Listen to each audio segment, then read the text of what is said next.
رات کی قسم جب وہ چھا جائے اور دن کی قسم جب وہ روشن ہو جائے، اور اس ذات کی قسم جس نے نر اور مادہ پیدا کیے کہ تم لوگوں کی کوشش طرح طرح کی ہے۔ سو جس نے اللہ کے رستے میں مال دیا اور پرہیزگاری کی اور بہترین بات یعنی کلمہ توحید کو سچ جانا، تو اس کو ہم آسان طریقے کی توفیق دیں گے، اور جس نے بخل کیا اور بے پرواہ بنا رہا اور بہترین بات کو جھوٹ سمجھا، تو ہم اسے رفتہ رفتہ سختی میں پہنچا دیں گے، اور جب وہ دوزخ کے گڑھے میں گرے گا تو اس کا مال اس کے کچھ بھی کام نہ آئے گا۔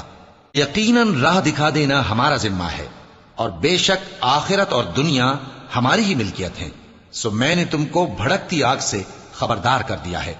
اس میں وہی داخل ہوگا جو بڑا بدبخت ہے، جس نے جھٹلایا اور منہ پھیرا، اور جو بڑا پرہیزگار ہے وہ اس سے بچا لیا جائے گا۔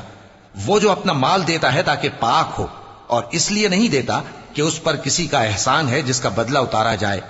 بلکہ اپنے رب اعلی کی رضامندی حاصل کرنے کے لیے دیتا ہے، اور وہ عنقریب خوش ہو جائے گا۔